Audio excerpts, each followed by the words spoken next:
하나님 말씀 요한복음 14장 16절과 17절의 말씀입니다.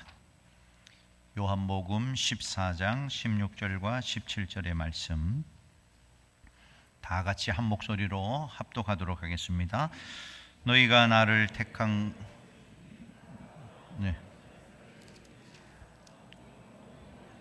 함께 있게 하리니 그는 진리의 영이라 세상은 능히 그를 받지 못하나니 이는 그를 보지도 못하고 알지도 못함이라.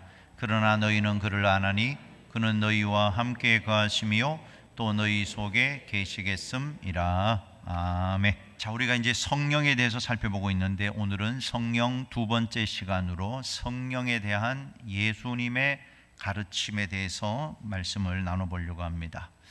예수님께서 십자가를 지시기 전에 마지막 다락방에서 성만찬을 하시면서 제자들에게 하셨던 말씀은 성령에 대한 말씀을 하셨습니다. 오늘 본문의 14장 16절 한 번 더 읽어볼까요? 내가 아버지께 구하겠으니 그가 또 다른 보혜사를 너희에게 주사 영원토록 너희와 함께 있게 하리니. 성령에 대한 약속을 우리에게 주셨다는 것. 그래서 지금은 성령 시대입니다. 누구든지 예수 믿고 하나님의 약속을 붙잡고 간절히 기도하면 성령이 임하게 되고, 그 성령은 특별한 몇몇 사람에게만 임하는 것이 아니고 모든 믿는 자에게 성령을 부어주셔서 맡겨주신 거룩한 사명을 감당하게 하신다 하는 것입니다. 그러므로 성령에 대한 예수님의 가르침을 따르려면 우리 모두는 성령 충만한 삶을 반드시 살아야 된다는 것입니다. 지금은 성령 시대고 성령 충만하지 않으면 예수님의 뜻을 이루어 드릴 수가 없다는 것입니다. 자, 그러면 첫 번째로 예수님의 가르침을 전하는 성령님에 대해서 살펴보려고 합니다. 성령님은 예수님의 가르침을 전하고 그 가르침을 깨닫게 하시는 역사를 이루어 가십니다. 자, 요한복음 14장 26절 같이 한번 읽어보겠습니다. 보혜사 곧 아버지께서 내 이름으로 보내실 성령, 그가 너희에게 모든 것을 가르치고 내가 너희에게 말한 모든 것을 생각나게 하리라. 자, 이 말씀을 잘 보셔야 됩니다. 성령께서 예수님이 가르치신 것, 이것들을 생각나게 해주겠다. 자, 예수님은 성령을 가리켜서 보혜사라고 말했습니다. 보혜사는 옆에서 돕는 사람, 헬라어로는 파라클레토스, 또 우리 한글로 번역하면 대언자, 변호사, 중재자, 협조자, 대변자, 상담자, 위로자. 여러분, 이 사실을 믿어야 해요. 성령께서 지금 우리 옆에서 우리를 도와주시는데 우리를 변호도 해주시고 상담도 해주시고, 영어 성경을 보면 우리를 돕는 사람 헬퍼로도 번역을 하고, 위로해주는 사람 컴포터라고 번역을 하기도 하고, 상담해주는 사람 카운셀러. 자, 그러면 여러분에게 묻습니다. 여러분은 예수님, 내 안에 계시는 성령님과 상담을 하십니까? 유구무원인데요. 내 안에 계신 성령님과 상담, 그분이 우리를 상담해 주는 것입니다. 주님과의 이 대화, 내 안에 예수님이 계시다는 것, 그분을 의식하는 것, 그분과 대화하고 그분을 생각하고 그분을 바라보는 것, 이게 신앙생활입니다. 여기에 눈이 떠져야 돼요. 항상 예수님을 생각해야 됩니다. 프랭크 루박 선교사처럼 매일 기록을 하십시오. 매일 주님을 바라본 것, 왜 주님을 바라보지 못했는가 항상 적어보십시오. 주님과의 동행의 눈을 떠야 하는 것입니다. 여기 예수님께서 말씀하신 성령은 16절에, 오늘 본문 16절에 보면 또 다른 보혜사를 보낸다. 헬라어에 다르다라는 말은 알로스가 있고 헤테로스 두 개의 단어가 있어요. 알로스라는 것은 같은 이 종이가 있는데 이 종이 한 장, 이 종이 한 장, 다르죠? 이 같은 재질이지만 종이 한 장, 또 다른 종이 한 장. 그때 쓰는 말은 알로스라는 단어입니다. 헤테로스는 아예 종류가 다른 겁니다. 이 종이하고 물컵하고는 종류가 아예 다른 것이 헤테로스. 그러면 여기에서 또 다른 보혜사를 너희에게 보내주겠다. 알로스 보혜사 성령님을 보내주겠다. 그 알로스는 뭐예요? 예수님과 똑같은 성품, 똑같은 위치에 있는 성령님을 우리에게 보내주시겠다. 그렇게 말씀하신 것입니다. 자, 요한복음 15장 26절. 그 성령님께서 뭘 하시는가 보십시다. 요한복음 15장 26절 시작. 내가 아버지께로부터 너희에게 보낼 보혜사 곧 아버지께로부터 나오시는 진리의 성령이 오실 때에 그가 나를 증언하실 것이요.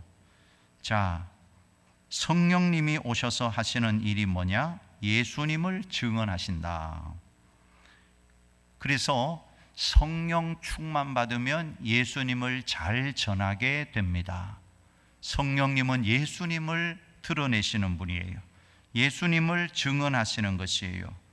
그런데 평상시에는 말을 너무너무 청산유수처럼 잘하는 사람이 전도하라고 하면 말을 못합니다.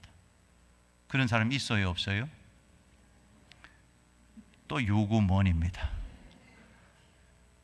평소에는 말을 너무너무 잘하는데 전도하라고 하면 입이 딱 다물어지는 사람이 있잖아요.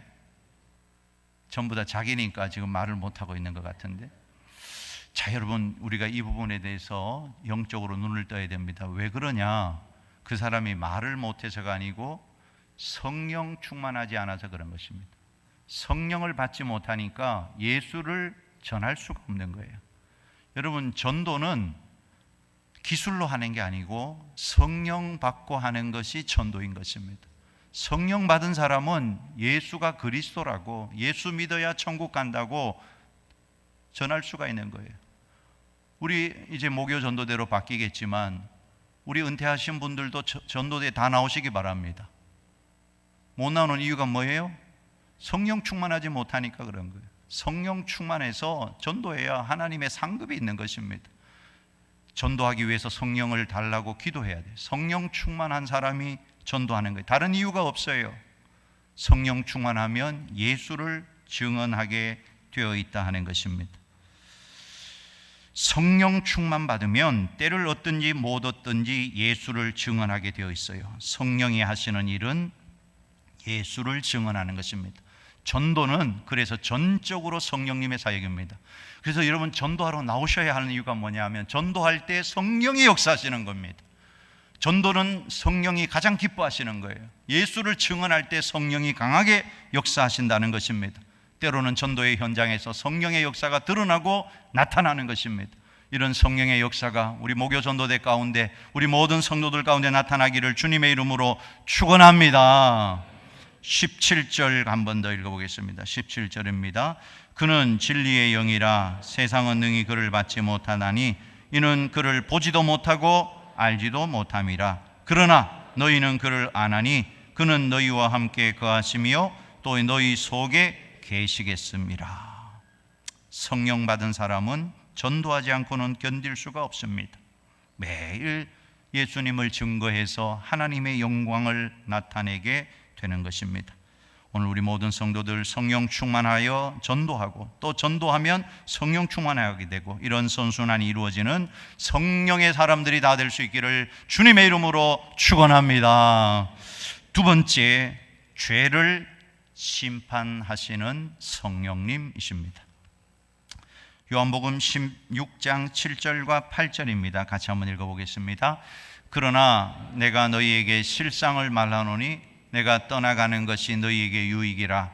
내가 떠나가지 아니하면 보혜사가 너희에게로 오시지 아니할 것이요. 너희에게로 보내니 의에 대하여 심판에 대하여 세상을 책망하시리라. 아멘. 첫 번째, 성령은 죄에 대하여 책망하십니다. 죄라는 말이 헬라어로 하마르티아, 관역에서 벗어나다. 양궁 선수가 관역 중앙을 맞추어야 메달을 딸 수 있는데 관역을 벗어나면 메달을 딸 수가 없습니다.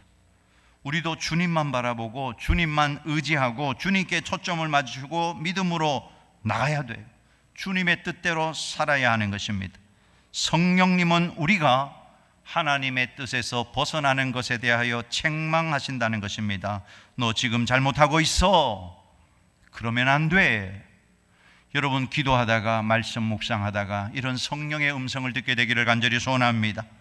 여러분, 들었으면 순종해야 되는 거예요. 우리가 죄에서 벗어나도록, 주님이 기뻐하지 않는 곳에서 벗어나도록 성령님은 우리를 책망하십니다. 에베소서 5장 18절에 술 취하지 말라. 이는 방탕한 것이니 오직 성령으로 충만함을 받으라. 술 취하는 것은 하나님의 뜻에서 벗어나는 것입니다. 술에 취하여 판단력이 흐려지게 되면 음주운전을 하면 안 된다는 것을 알면서도 하다가 사고를 내고 사람을 죽게 합니다. 음주운전이 아니더라도 술 취하면 함부로 말하고 행동에 문제를 일으키게 되는 것입니다. 그래서 성경은 술 취하지 말라고 말씀합니다. 여러분, 성경에서 하라고 하면 하고 하지 말라고 하면 하지 말아야 한다는 것입니다. 그런데 그 말씀을 지키지 않아서 항상 문제가 생기는 것입니다. 성령께서 우리를 책망하세요. 그때 깨닫고 회개해야 됩니다. 에베소서 4장 26절 같이 읽어볼까요? 분을 내어도 죄를 짓지 말며 해가 지도록 부문을 품지 말고. 물어보겠습니다. 여러분, 화가 나면 며칠 가십니까? 3일 가는 사람 손 들어보세요. 일주일 가는 사람 손 들어보세요. 어떤 사람은 이렇게 저한테 얘기했습니다. 목사님, 저는 화가 나면 기본 3일은 갑니다. 3일 동안 말도 안 합니다. 이런 사람 여기 3사람 있어요. 제가 영안이 밝아서 다 보여요. 여러분, 그렇게 하면 안 됩니다. 그게 자랑하듯이 자기는 일주일 말도 안 한다. 어떤 사람은 한 달 동안 부부싸움하고 말도 안 한다. 그건 자랑해야 할 게 아니고 부끄러워해야 할 일입니다.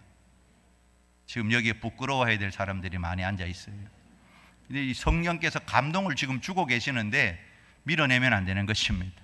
성령이 감동을 주시면 빨리 깨닫고, 분을 내어도 하루를 지나지 말아라고 했으니까 그날 풀어야 그게 성경이란 말이에요. 그런데 그 다음 날까지 꿍 하고 있는 사람 있었죠? 회개해야 됩니다. 아멘도 안 하네.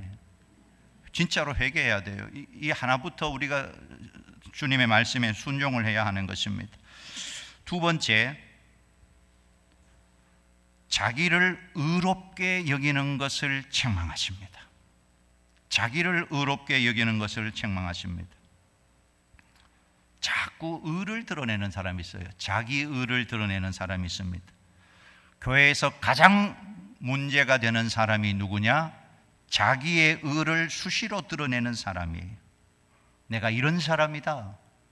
내가 이런 의로운 일을 했고, 내가 이런 연륜이 있고, 내가 이런 직분을 받았던 사람이다. 마태복음 6장 1절입니다. 같이 읽어요. 사람에게 보이려고 그들 앞에서 너희 의를 행하지 않도록 주의하라.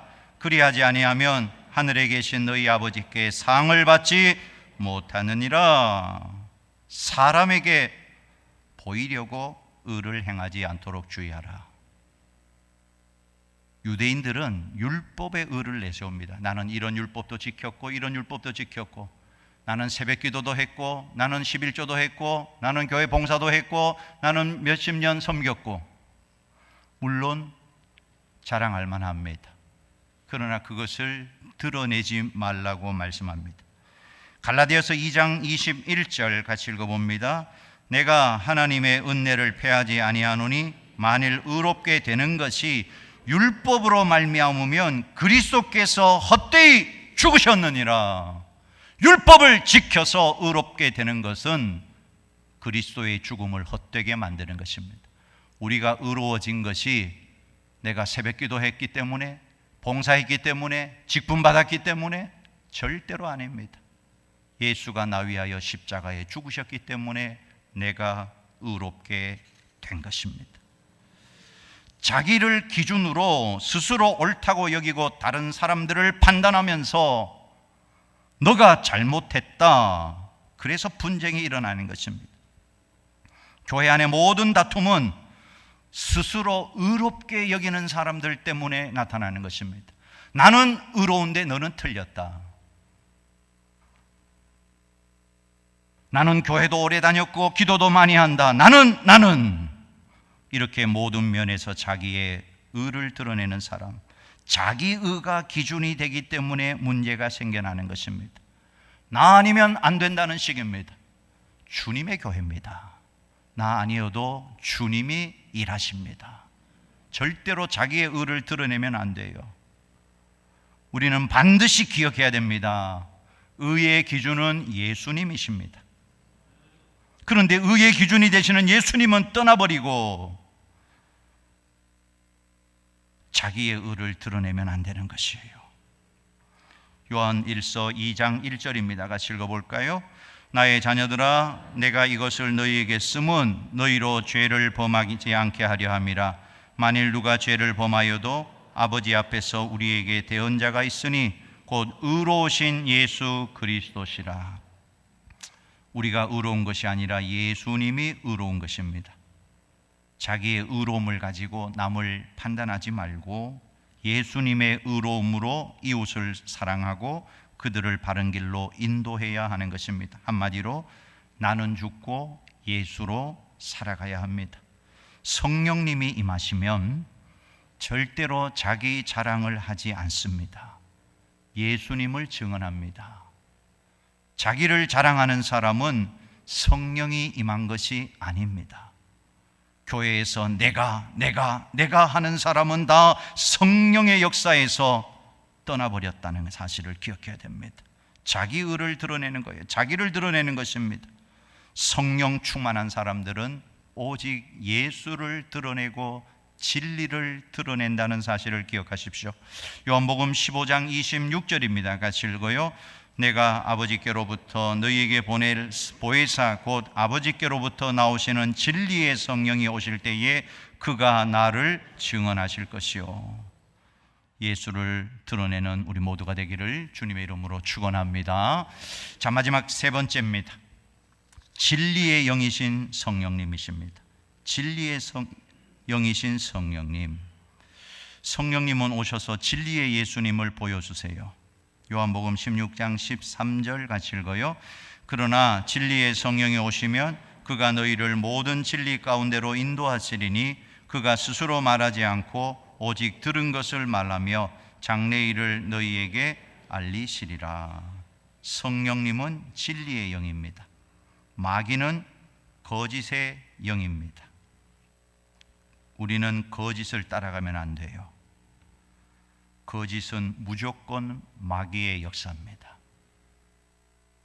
마귀의 역사가 우리 안에 들어오게 되면 거짓말을 능수능란하게 합니다.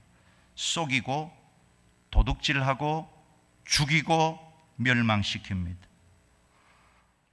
마귀는 우리가 잘 사는 것을 절대로 기뻐하지 않습니다. 어떻게 해서라도 우리를 병들게 하고 미워하게 하고 다투게 하는 것입니다. 그러나 성령님은 우리를 진리 가운데로 인도하신다. 진리를 말하게 만드는 거예요. 진실을 말하게 만드는 것입니다. 성령님이 우리 안에 들어오시면 거짓말을 할 수가 없는 거예요. 진리의 영이십니다. 진실만을 말하게 되어 있다는 것입니다. 거짓을 말하는 것은 다 마귀 역사예요. 누가 뭐라고 해도 다 마귀 역사입니다. 남을 속이거나 거짓말로 피해를 입히고 상처를 주면 안 되는 것입니다. 악한 말을 하면 안 되는 것입니다. 그런 모습이 다 마귀의 역사입니다. 미혹하는 영, 거짓의 영, 진리를 부인하게 하는 영인 이 마귀는 자꾸 우리를 탐욕으로 이끌어가고 잘못된 길로 이끌어간다는 것입니다.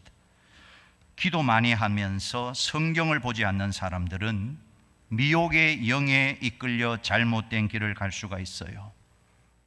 어느 목사님에게 한 사람이 찾아와서 이야기합니다. 목사님, 제가 기도하는데 성령님이 목사님을 찾아가 보라고 해서 왔습니다. 그러면서 본인 이야기를 합니다. 자기는 눈만 뜨면 기도만 한다는 것이, 온종일 기도만 합니다. 하루 10시간에서 12시간 기본으로 기도합니다. 아무리 적게 해도 8시간 이상 기도합니다. 그래서 목사님이 물었답니다. 일은 안 하십니까? 그가 대답합니다. 일은 제 부인이 나가서 하고 저는 기도만 합니다. 여러분, 이 사람 제대로 된 사람입니까? 기도를 많이 하는 것은 대단하지만 일은 하나도 안 하고 기도만 하는 것은 잘못된 것입니다. 아멘 안 하네? 여러분 잘 분별하셔야 돼요. 그래서 목사님이 말했어요.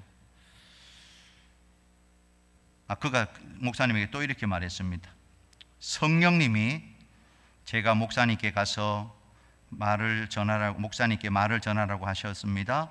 앞으로 제가 주의 종이 될 텐데 저의 모든 학비를 목사님이 다 대라고 하셨습니다. 이 사람 뭐예요? 돈 달라고 찾아온 사람입니다. 목사님이 또 물었습니다. 혹시 성경은 하루에 몇 장 읽으십니까? 아니, 기도하기도 바쁜데 성경 볼 시간이 어디 있습니까? 저는 온종일 기도만 합니다.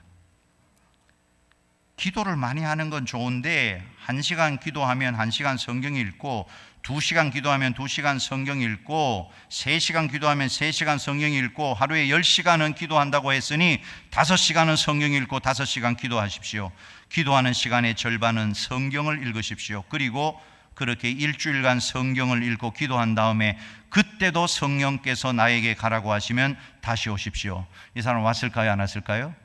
안 왔습니다. 성경은 읽지 않고 기도만 하니까 잘못된 음성을 듣게 되는 것입니다. 간혹 영적으로 예민해서 기도할 때 음성을 듣는 사람들이 분명히 있어요. 하나님께서 특별한 영적 예민함을 주신 것입니다. 그런데 그런 사람들이 조심해야 할 것이 있습니다. 말씀 위에 굳건히 서지 않으면 넘어지고 미혹당할 수밖에 없다는 것입니다.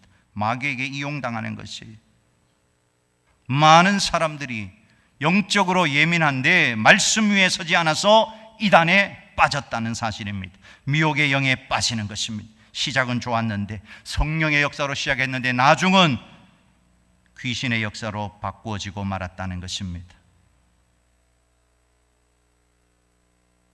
여러분, 간혹 성도들 가운데 성도들과 신앙의 교제는 하지 않고 자기 혼자 하나님의 직통 계시를 받는 사람도 문제가 많아요. 산에 올라가서 기도하면서 뭘 받았다고 하는 사람을 조심해야 됩니다. 어젯밤에 꿈에 당신이 나타났다고 하는 사람을 조심해야 됩니다. 말씀은 아무리 강조해도 지나치지 않습니다. 그러나 뭘 봤다 들었다 말씀으로 검증 반드시 해야 됩니다. 반드시 해야 됩니다. 매일 말씀으로 무장해서 악한 영을 물리치고 성령으로 충만하시기를, 성령으로 승리하시기를 주님의 이름으로 축원합니다. 마지막으로 성령은 하나님의 영광을 나타내는 것이에요. 베드로전서 4장 14절입니다. 같이 읽어요. 너희가 그리스도의 이름으로 치욕을 당하면 복 있는 자로다. 영광의 영 곧 하나님의 영이 너희 위에 계심이라. 신앙생활 하다 보면 예수 믿는다는 이유 때문에 핍박을 받을 때가 분명히 있어요. 그때 감사하면 하나님의 영광이 드러나게 된다는 것입니다. 요한복음 16장 14절입니다. 같이 읽어요. 그가 내 영광을 나타내리니 내 것을 가지고 너희에게 알리시겠음이라. 성령 받았다고 떠들고 자랑하는 것은 다 가짜입니다. 성령님은 철저하게 예수님을 나타내십니다. 성령 충만하면 첫째도 예수님, 둘째도 예수님, 셋째도 예수님만 자랑하고 예수님만 닮아가고 예수님만 전하게 되어 있다는 것입니다. 입만 열면 예수가 드러나게 되어 있는 것이에요. 오늘 우리에게 문제가 생기는 것은 성령 충만하지 않기 때문입니다. 다른 이유를 찾지 마십시오. 우리 하나님 앞에 성령을 사모하고, 물론 우리가 예수 믿을 때 성령이 우리 안에 내주하시지만 성령의 세례와 성령의 충만이 필요해요. 말씀과 기도로 더 충만하게 성령에 충만해서 예수가 드러나야 돼요. 성령은 절대로 나를 내가를 내세우지 않습니다. 예수를 보여주는 것이에요. 예수가 드러나지 않고 항상 내가 나 그러던 사람들은 다 이단에 빠지고 이단의 교주가 되고 말았다는 것입니다. 사회적으로 무리를 빚고 있는 종교를 보면 다 교주가 예수 행세를 하는 것입니다. 신천지도 마찬가지예요. 모든 이단의 계열들을 보면 예수는 보이지 않고 사람만 보여요. 여러분, 우리 교회는 다 나는 죽고 예수로 살아가는 교회 되기를 간절히 소원합니다. 아멘이십니까? 예수끼리 살아가면 싸울 일이 없어요. 나하고 너하고 싸우니까 싸우는 거예요. 나는 죽고 예수로 살고, 나는 죽고 예수로 살고, 너도 나는 죽고 예수로 살고, 예수가 살아가면 싸울 일이 없는 것입니다. 일평생 성령 충만하여 예수님을 닮아가고 예수님을 드러내는 예수의 사람들이 다 되시기를 주님의 이름으로 축원합니다.